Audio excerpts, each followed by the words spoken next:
the same thing last week. The equation is experience equal to consciousness plus content. EC square. E is equal to EC C square. Okay, don't give another angle to that. Experience is consciousness or Atma plus content. And we have all spent at least a minimum of 50 years or some more Collecting experiences. collecting contents. We've been only focusing on the contents. So the idea what we want now to do is to kind of spend a little bit time on understanding the Atma or the consciousness. So that has been what we have been doing for so long. And the thing which we did was we eliminated that the body is me. We were asking about who am I. We kind of removed the ideas that the body is me because of this hard problem of consciousness and some other good reasons. And then we asked the question, am I my personality? Even there we realized that you cannot just be your personality because nothing of your personality is really essential to you. So then we kind of narrowed it down to that which is aware, or the consciousness or the Atma. And the biggest problem is the Atma is there, but we cannot see it, hear it, smell it, taste it. We cannot identify it as an object anywhere. So it's not part of the content, but it is there because we know that we are there. So this is where we have been trying to do. And one of the things which we have been discussing in the last 2 sessions is the idea of Adhyasa or superimposition. You remember we had this glass, orange color and so on. So the qualities of the objects or the content we superimpose on the Atma. So that's what we remember. We had this orange juice or an orange color cup. So where the orange color is coming from outside, superimposed on the Atma. And there is a mutual superimposition. So the ones which doesn't belong to the Atma, we put it on the Atma.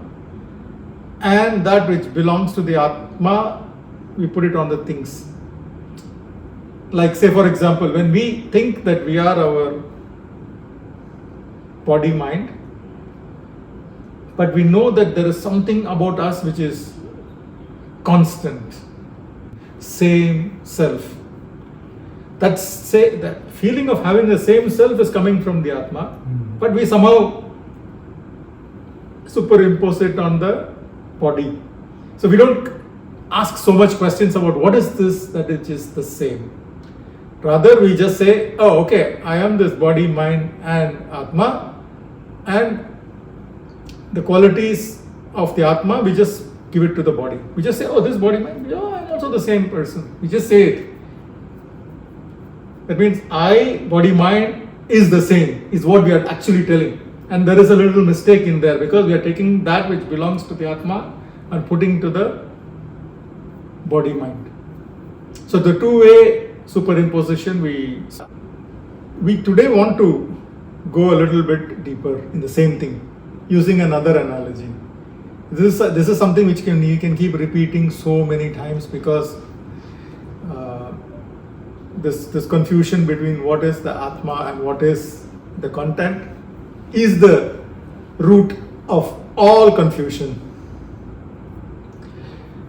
When we say here Atma, I'm using the word Atma in a general sense of consciousness or the self, or some places we can even call it as the Nirguna Brahman.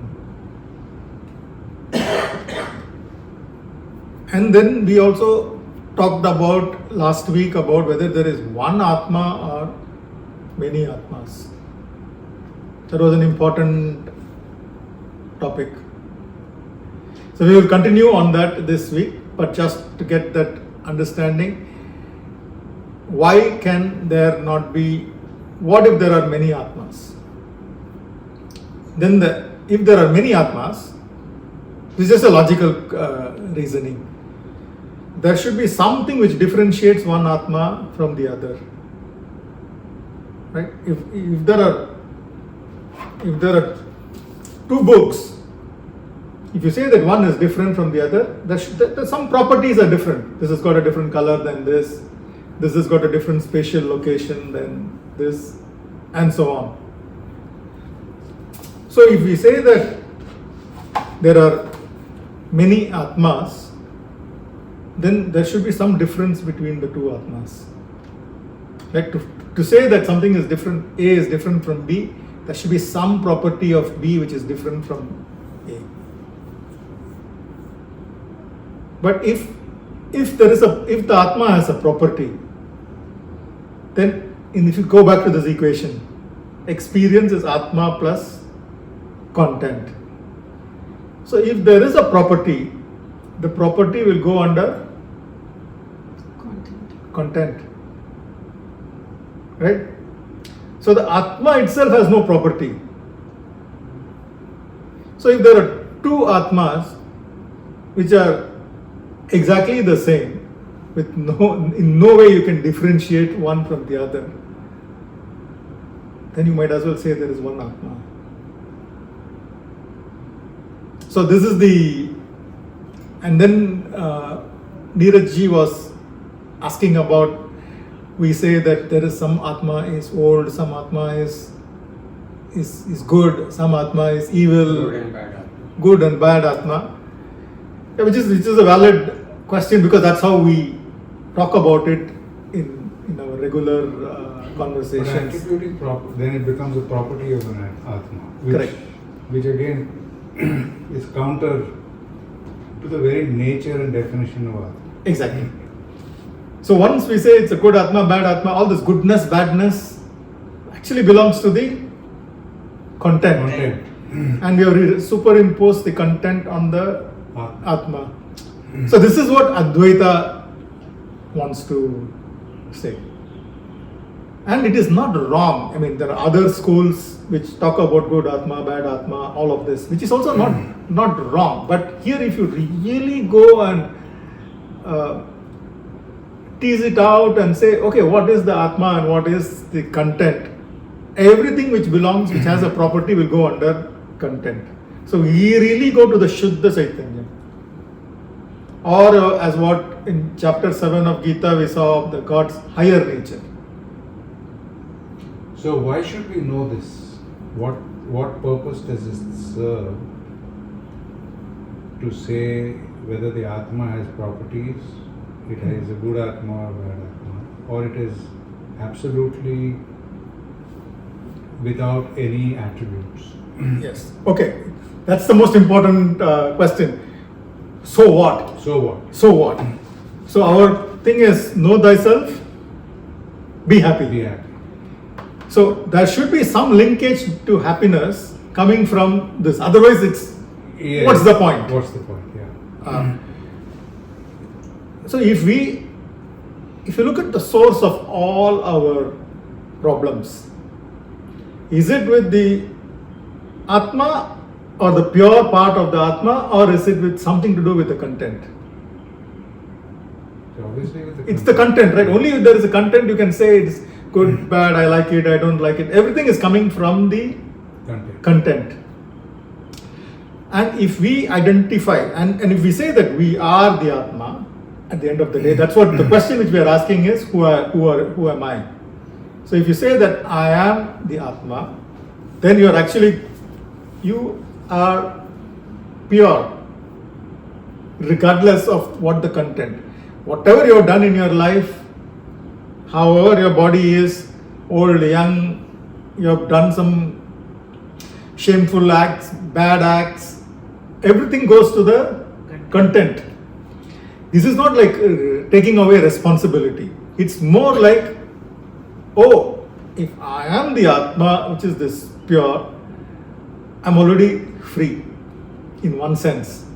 But of course, we always get confused with the content.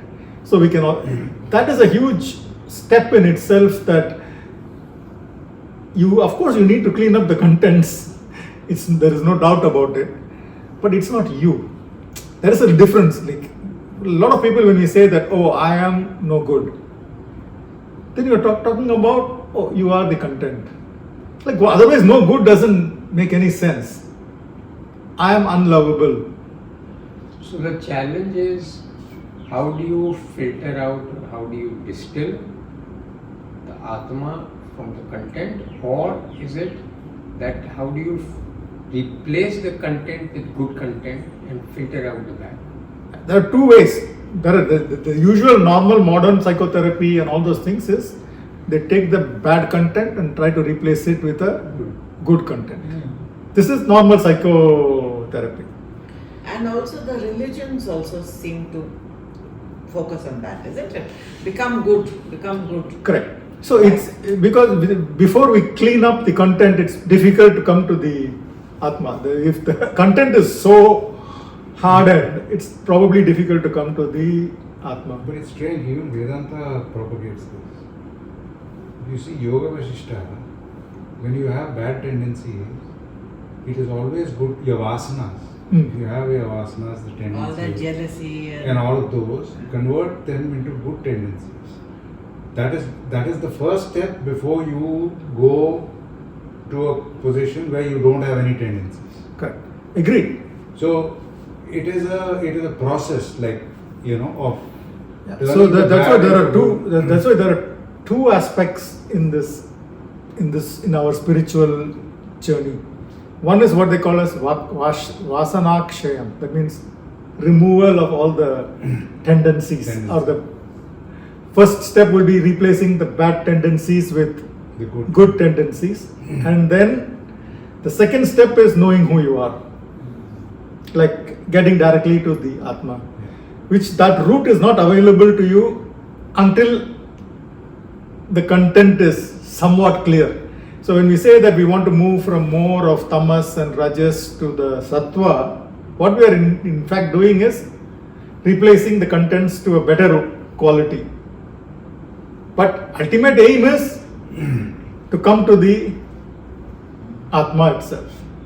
So here what we are discussing is, we have been doing this cleaning of contents for quite some time. It's not that, and it's important, it's a lifelong task. But there is this ultimate goal is to see the Atma directly. So one is to know the content, what is. That means there is Atma, there is content. What we are also transcending into is the technique of how to do it. So we are talking about turning bad vasanas to good vasanas. That is the technique, which is a different thing. Yes. So the problem we face is that when there is a problem, all the time you want to fix something. This is a natural human tendency to fix everything. So I'll give you one example. This is theoretical, whether it happened or not is something, but it's a Zen thing. There's a woman grows a goose in a bottle. A bottle. In a bottle. Mm-hmm. So the goose is in the bottle. From its baby goose, it grows.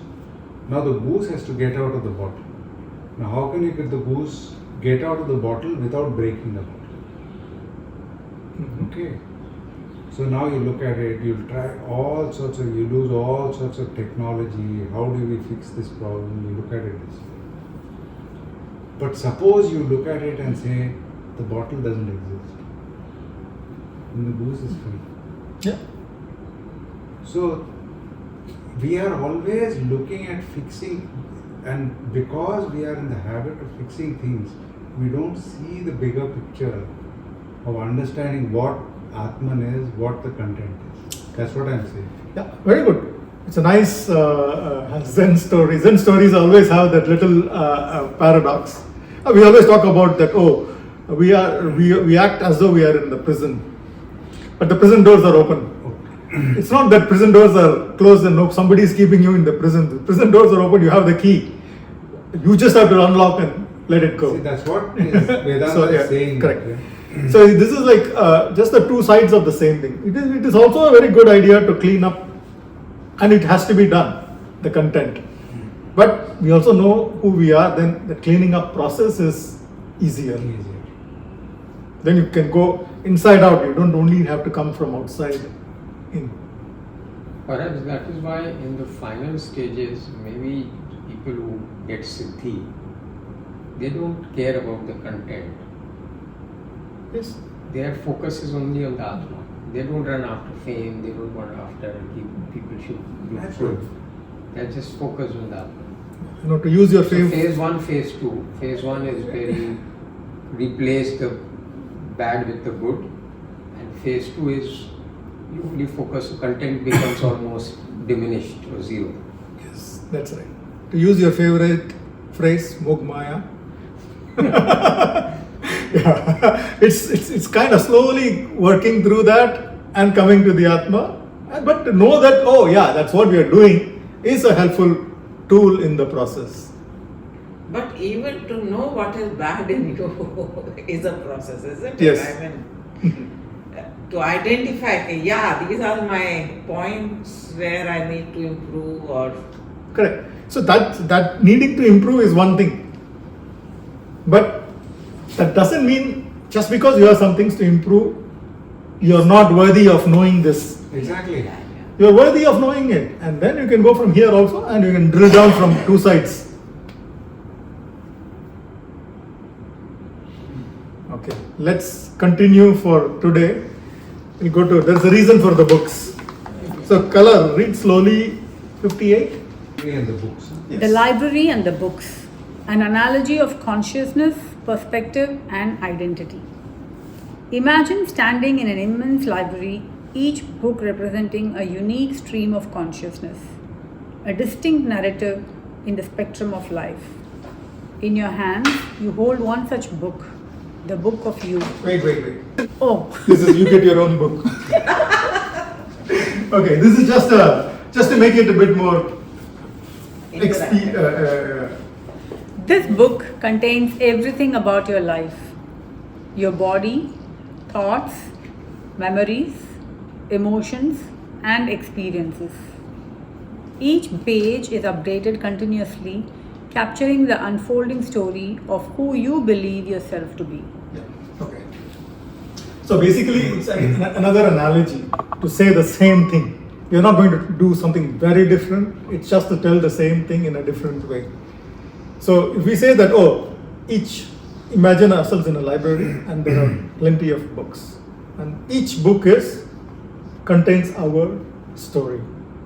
Which means like from the birth, assume it's your own autobiography. It's like from your birth to now, it says everything about you. Every single detail. Every single feeling you had, every single anger or your achievements, everything is there. So this is like this is what we consider as ourselves as us. Usually in the normal sense, we say we are our So body it mind. contains what we know about us. Yeah, it contains everything which you know about you. Some things you might have forgotten, that's also fine. It's just a way to understand this. So I'll read the next No, paragraph. why I asked what Yes. I know about me, sometimes I wouldn't know the exact thing about me. Maybe I was wrong. I thought I was... Even your mistakes are also in the book. What is in the book doesn't mean it's all correct. If you had thought that you were a great person, great writer, it may be true, may not be true. So it is not from the perceiver's point of view, it is from your own point of view. Correct. And if you have internalized something what others told you, that's also in there. Let's say somebody told you that, oh yeah, you're no good. You might have taken that in. That's also there. But that might be totally wrong. He said the other person has no idea about who you are. He said, oh, you are no good. And that also you have taken and you have written it down in your book. So basically it contains what I know about me. It doesn't contain what I don't No, know I'm about saying, it. I'm quoting who you believe yourself to You be. believe. Yeah. Who you believe yourself to. So let's just keep this as an analogy. So as you flip through the pages, you vividly recall what happened on page 430. Doesn't matter which page, I'm just giving an example. Have a hazy recollection of page 425. That means right now what's happening, you probably know vividly. In page 425, which happened like a couple of weeks back, Faint. you have some hazy recollection and only a faint memory of page 200. These pages tell your story, and through habit and conditioning, you may come to believe that this book fully defines your identity. Is this clear? So whatever is there about you is written in the book. You're holding that book and you think that is you. Yet here's the key insight. Nothing within the book inherently defines you. That means it could have been totally different. You could be holding another person's book. In theory, you could have had a different set of experiences. It may not have been the case that somebody told that you are bad. Somebody might have told, oh, you are great. So you could have grown up with a lot of confidence. But now that you're holding a book in which you have written down that I am bad, you are stuck probably. I'm now talking about on general level, not any Advaita or anything. The book is simply a collection of stories about your body, mind and experiences. A limited perspective on life, just one story among countless others in the library. So now here is the key insight. Going back to our equation, experience equal to Atma plus content. Remember this. So the key insight is you are not the book. Instead, you are the reader, the conscious witness observing it all. So in the library you are standing, you are the reader of that book. We are holding one book. Instead of considering ourselves to be the reader, we consider ourselves to be the book, the character in the book. Yes. I think Facebook will be a good example of this. Because many of us post something which is not even us in the first place. Yeah. And then if you go through the Facebook memories, you will definitely be laughing. You're only the observer of what we At least in our own idea of ourselves, what has happened is maybe some real interactions. In the Facebook, you put stories about you which you yourself don't even believe. Just some photographs from Bali, some photographs from here and there, and at the end of the day, you think, oh, okay, everything looks so wonderful there, but why am I so miserable? Yeah. Okay, so the key insight is not to identify with the content. So we talked about until now. What about the pages in the future? Those are also continuously being updated. The book is real time updated. Every time you are having an interaction, something is changing. So it's ongoing. So with a better understanding of us, Yeah, the story might be different. will be Yeah. better. Yeah, but the strange thing which is happening now that the age is, obliterating memories a bit,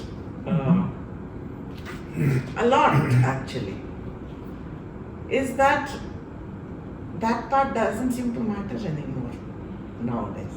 Yeah, maybe some parts of the book we can drop it. Yeah. 90% of the book. I mean, what has shaped me to be today's version of myself, it doesn't really matter. Yes, absolutely. That's what we want to get to the fact that the content really doesn't matter. It shouldn't define us. He said that. No? Yeah. As you progress on this and you're really alert about,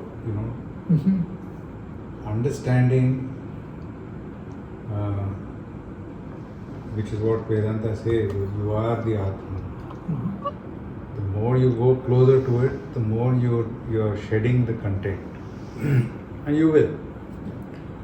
So, like people generally worry about, or they have regrets about the past and they worry about the future. That regret part is now just worry, yes, there is still, worries are still there. Correct. That is also coming from, okay, if you look at our worry will always be about content. Yes. Yeah. And then those content is linked somehow to the past. It's not, you cannot have a thought without any content, without any connection to the past. So if you have actually dropped the past, the future also will be clean, in theory. It's a very good point. It's a very I good didn't point. think of it like that, yes. Yeah. It's a very good point, and I think it's worth understanding. So the way to do this is that if you worry about the future, you have to start questioning is where did this come from? What is it, the nature of this worry? Correct. And actually you have to go really deep into your past. So therefore you flip the So page. that is the thing. Okay. Now a little deviation. If you look at entire history of psychoanalysis, starting from Freud, Carl Jung to the modern cognitive behavioral therapy and all of this, they all try to go back to the past and fix. Like you're talking about fixing. Fix it. So it has its value. I'm not telling it doesn't have it. It has its value. It has its value. But then you're still thinking that you are the body mind and traversing and fixing. See, So there the is thing a- about fixing is you can get into it in such a deep habit that you don't know any other way of solving problems. Correct. That is the whole about the goose has another angle to this. See, let things be. You can't fix everything in this world. But you come with the attitude of fixing, then you'll be stuck with fixing only. Then you'll miss the bigger picture. That is the real meaning of that koan which came from Zen. Absolutely. It's one is this habit of fixing itself is you have to be very discriminative of what you want to fix and use that tool sparingly. It's a very good tool. Yeah. It's not about it's not that we shouldn't fix, but But there's if you- also another way. Then if you There is only a get into the letting habit of go. I got a problem, I have to fix it. If Yeah. that is your first default approach, then you'll get stuck and get mired in content. Okay. Let's continue. So now that we have taken the position of the reader, the universal witness and illuminator of all stories. I'm just trying to get one more step in there. This reader, the one holding each book, is more than just a passive observer. It is a universal witness that brings all narratives to life. As the reader, you are the conscious awareness that perceives each book and its unique contents. This witness consciousness is the same across all books. Again, going back to the idea whether there's one Atma or many Atma. So this is different perspectives of the same. Okay, the Advaita model is there is one Atma which is having many perspectives. So each perspective is perspective from one single person's point of view. Each book is a perspective. So each person is a perspective. Yes. So it's so that's the right way to. That's my understanding. So if you have one Atma and there are multiple perspectives, no matter how different the contents or perspectives, the reader remains the same. It is a universal self illuminating each narrative without attachment or bias. So this is the just connecting back to the scripture. Gita chapter 7 is always a useful tool because there we talk about the Lord's higher nature and the lower nature. You remember? Yes. So the higher nature is the the Atma, the lower nature is the Panchabhutas, then the mind, intellect, and the ego. So all of anything which you can see as content is pushed it aside to the lower nature. And the Lord's higher nature is Pure Atma. pure Atma. So when we say that in Advaita we are telling, oh, Atman is Brahman, we are not telling that the Jiva is Ishwara. We are not telling that the single perspective is the perspective of the Lord. Perspective of the Lord encompasses everything. Everyone and everything. So the Jiva is not equal to the Ishwara. But at the level of the Atma, There is it is the only same. Whether the perspective of Ishwara is everything, but we have a limited perspective. That who we are ultimately is the same. But So this we is the find it difficult to even come to that much, that we are at least connected to the names. exactly. Yeah, I know. I just made that statement just to make it complete here. Otherwise, like, oh, what's okay? I know that I am the Atma, God. So this confusion might come for people who are in the Bhakti part. There's no contradiction. The Bhakti part, you're trying to say that, oh, my content is zero. When you say surrender, what you're telling? Oh, the content, my perspective, it doesn't matter. I just bow down, surrender to your perspective. So this is what is happening in the Bhakti part. So here you're not telling, oh, I have a perspective, I am this, I am that, all this ego is there. That perspective, we are shrinking it to But then what happens zero. in the Gyan path? In Gyan path, you know that you are the Atma. That's all. Actually, That these is the are Gyan. all- Yeah, these are all, just terminologies to help a person and say, okay, there's a Gyan path, there's a Karma path, and Bhakti, and all of that. These are all techniques, but ultimately they all, if you really go through the Bhagavad Gita, the qualities of who should be a Jnani is the same as the qualities of who has to be a Bhakti. And, and the Karma Yogi. All the qualities actually converge and be the same. The Gyan and the Karma, both paths, actually fall into content only. Because you're increasing that content or you're replacing the bad with the good in Gyan. No. Right, but obviously you have to go. Unless you're this embodied person, how will you realize yourself? If you don't have embodiment, that means you're already there. The reason that we are embodied and stuck in this body, we have to get out. So you have to use the faculties of your body, mind, and intellect to free yourself. That is the whole game. Maybe one more little clarification. When we say Gyan path, there are two types of knowledge. We just say path of knowledge and then we say, oh, it's all intellectual. But if you look at it, much of knowledge belong to the content, as you rightly said. This is like, oh, reading exactly which scripture says what, is also just knowledge. It's like an information. ChatGPT can tell you. Yeah. It's nothing special. Or the scientific knowledge is also knowledge. Is also content. So all of this is called as Apara-vidya. In our Sanskrit, there's a word called Apara-vidya, meaning knowledge of all the worldly things, including who wrote the scripture, what that scripture says, what kind of thing you should do. All of that is all Apara-vidya. Then there is something called Para-vidya, which is just knowing that you are the Atma. That is Not in a theoretical sense, but experiential sense. So that is the Jnana path.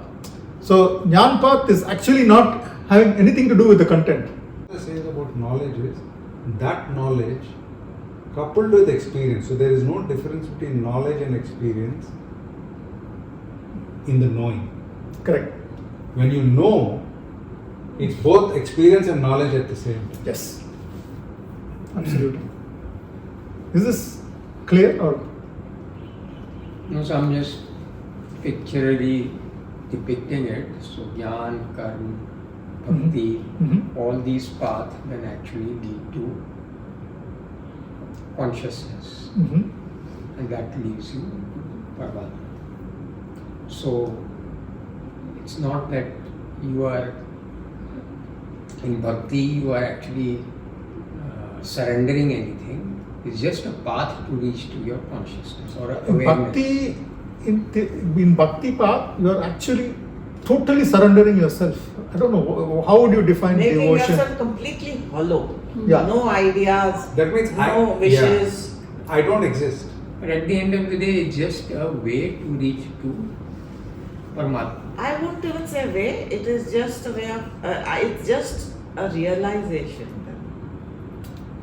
Isn't it? I mean, way would again mean somebody far, somebody. Yeah, so you Gita drop Mata, everything. These are the paths to the No, they Bhakti, say, Jnana, Karma. they say that so that it makes it easier for us. It's only a, क्योंकि like लोगों का nature different होते हैं. होते हैं. तो if somebody says, I will only, do service. I am a karma yogi, from morning till evening I will only serve the Lord, I will be in the temple, I will only sweep the temple, I am nothing and things like that. But at the same time, that mind is filled with only one thing, which is the Lord.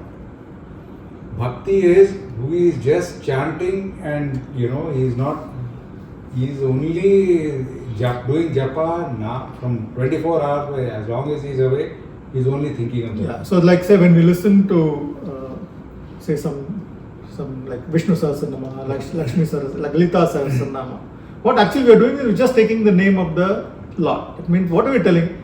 Oh, the Lord, you are this, you are the rising sun, you are as resplendent as the sun, you are the nature, you are this, this is what we are telling, right? So everything, whatever is there in the world, we are telling, that is you. In fact, so that's the purpose of the whole And japa. Jnana marg is only where you're sitting quietly and inquiring. Who am I? Where I come from? Like Ramana Maharishi. All he did was just sit and inquire. All the thoughts that are coming, what are they? Do they mean? Do the thoughts belong to me? Where are they coming from? Where are they going? Doing extreme meditation, completely non-judgmental and observing. That is Jnana. For that you have to have certain so Gita also explains for each of these marks you have to have certain qualities. Also in schools we will have, right? We will have classroom based learning where we learn the text, chemistry book, I'll learn. And then there will be a lab based learning where we will practically put that experiment, okay, salt plus whatever it's, You'll see it for yourself. you will see it for yourself and the reaction happens, and then the knowledge that you get is gained through the experience. So there are different ways of approaching the knowledge. One is theoretical knowledge, one is the practical experiential knowledge. So yeah, I think a couple of weeks back, Raghuji was talking about learning to ride a bicycle. Like you can have a manual and you can know everything about gravity and balancing and physics of riding. Until you go and sit there and ride, you won't know. But once you know it, you know it. You can't explain what you know. What you know and how you know. Yeah. How to balance. Exactly. So what actually we are doing now is Jnana Yoga. But it is all part of the content. As you said, we are just looking at the content and understanding the content and slowly kind of telling, oh, okay, perhaps this is not me. So it is like asking a question about who am I, and we're trying to layer by layer take out the contents. And it doesn't mean we cannot do Bhakti. Bhakti is absolutely compatible, because in Bhakti, what you are telling, Lord, you are everything, I am nothing. You are 100, I am 0. This is Bhakti. And the funny thing is that we have only the mind. And mind is the only tool that can take you to realization. The mind is the only tool that can take you into content. You have to make the choice. This is the only way. Also, even in Bhakti, you can be very meticulous about doing the japa, 108 times and all. But there can also be a parallel thought running about the worldly stuff, isn't it? Yes. So it's, you may think you are doing bhakti, but actually it's not pure bhakti Last either. week we were in this Bliss Divine, Mhm. Lakshmiji was taking. She's saying, yeah, you start with Nama Japa. How do you remember the Lord all the time? So you have to keep on doing it, and it's a practice that you have to do. But it's not exactly to the point that you were saying. You just don't do, Rama, Rama, Rama, then you're thinking about other things. When each time you say Nama, there should be that feeling in your The heart. bhavana, That you must feel in your heart that, that shaking, this thing. That means that you are actually only thinking of Rama and nothing else. So it comes with feeling. It's not just 108 times, oh, I've done 108 times. 3 years I've done some 3 crore times and things like that. Big deal. It doesn't make any sense. It is with feeling that you have to do this. Yes, In every absolutely. Rama you utter, you have to have that feeling. Absolutely. So now let's do the Experience. 10-minute experiential Lab part. session. The last. Lab. Now let's do the lab of. It's exactly the same thing which we will do. It's no different. For the last 15 weeks, my meditation is only slightly different. It's only it's otherwise it's the same. But it's okay because that's the only thing actually. So when I say take your stand as awareness, it basically means take your stand as Atma. Okay. Let's close our eyes.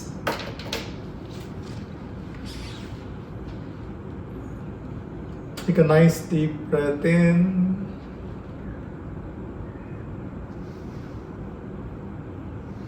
And let go.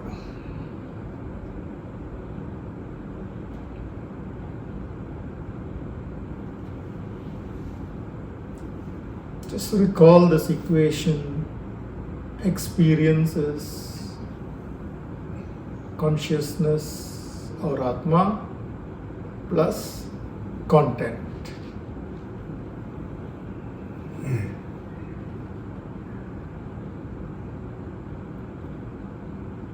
So let's try to take our stand as the Atma or consciousness, that which is aware of the content of experience.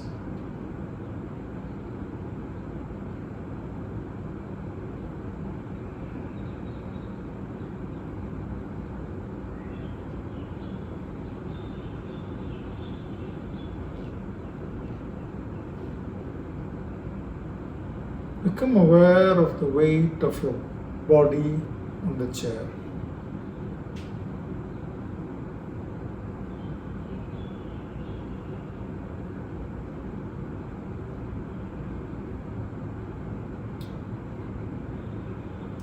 The sensation of touch we feel is content.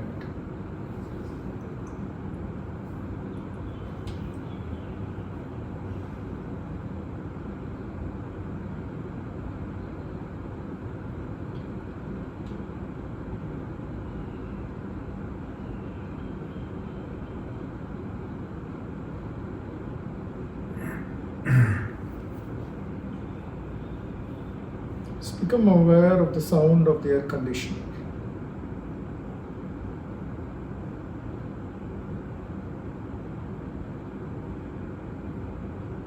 The sound of the air conditioner is content, and you, the Atma, is aware of it.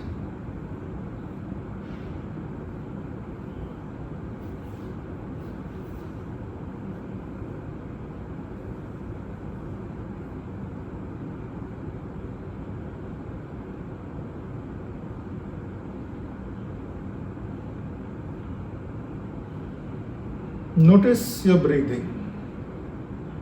You don't have to control it.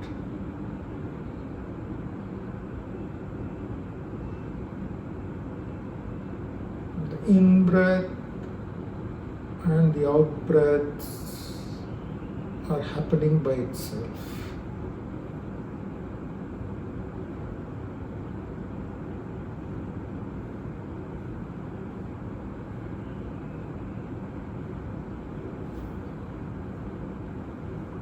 the breathing, the sensation of breathing is content.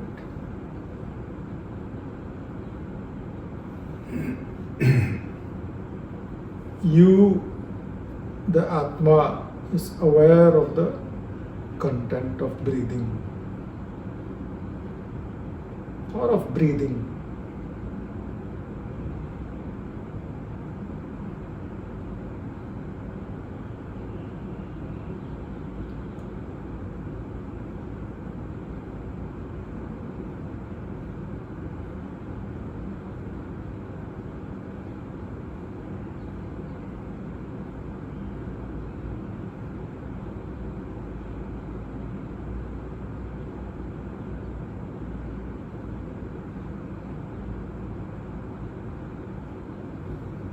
Some of us may be able to notice our heartbeat.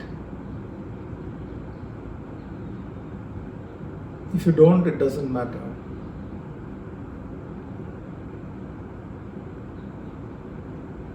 The heartbeat is happening by itself and is a content.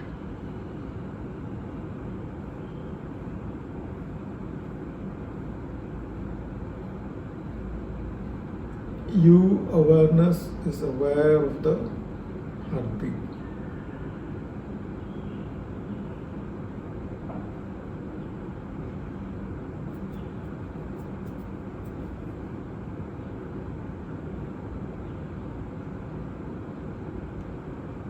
It's likely that there is some thoughts happening in the background.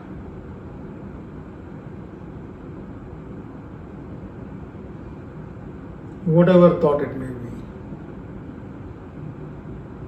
it is a content appearing in our Atma.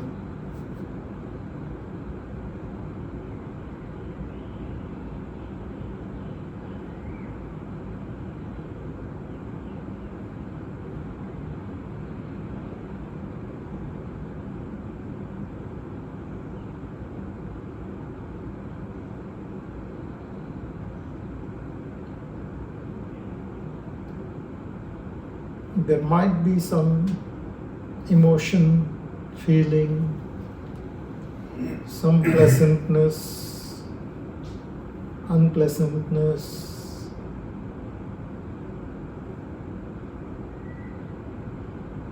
All of this is content.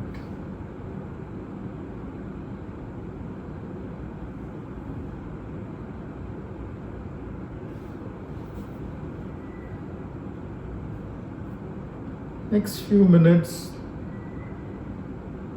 let's not worry about the content. Let the content be as it is. We don't need to fix anything.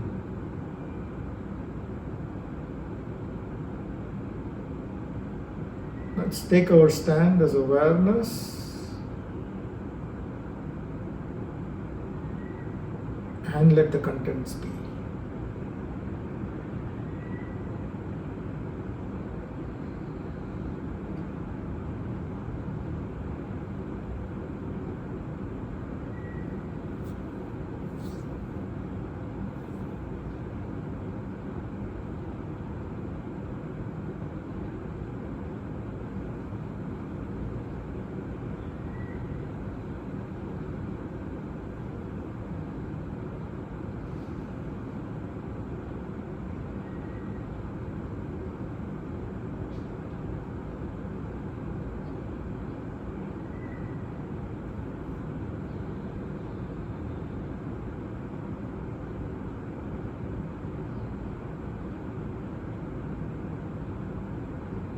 If some thoughts pop by,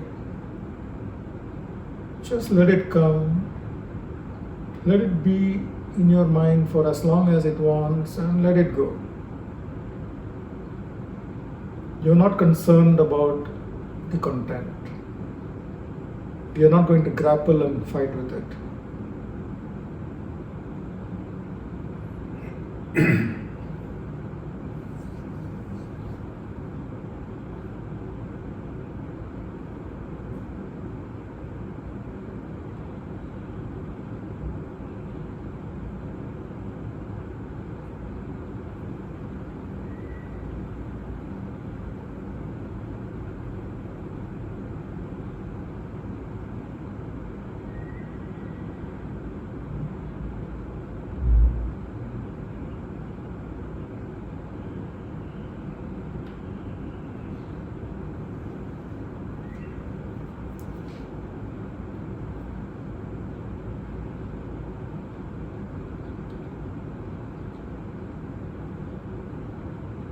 Let's chant Om 3 times.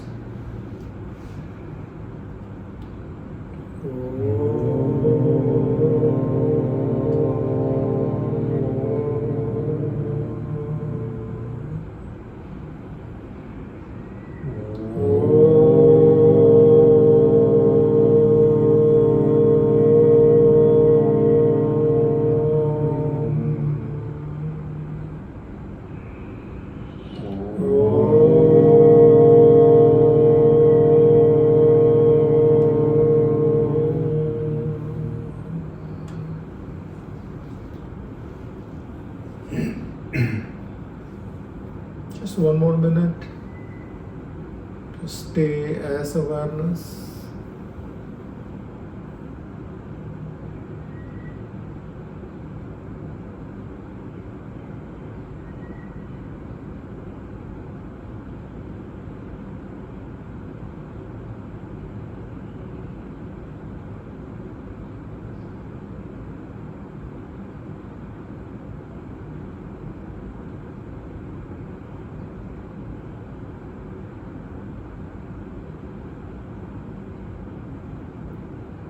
Become aware of the weight of your body.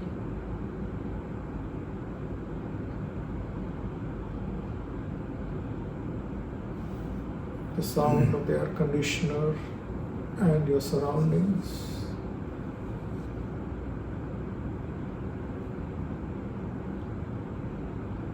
So let all content come back.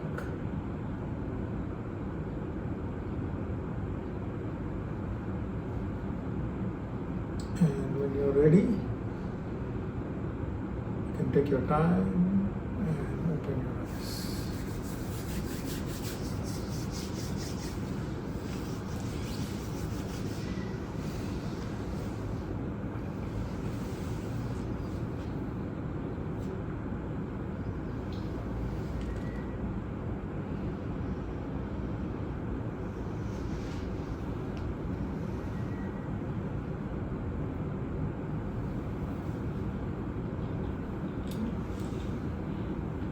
Any reflections? When you take the stand of the awareness, today actually I'm finding it much easier to drop everything else. Like, oh, some thought will come, oh, this is something to be addressed. Then I say, okay, just, it's okay. That's good. Yeah. So that basically it's the identification with the thoughts, like as though every thought which comes out of our head is correct. We assume that every thought which comes in our head is true. Yeah, it belongs to me. And it belongs to you. And it is true. So you have to act on it. Only when you think that something is true, you need to go and do something about it. If you think that that is a false thought, would you even bother?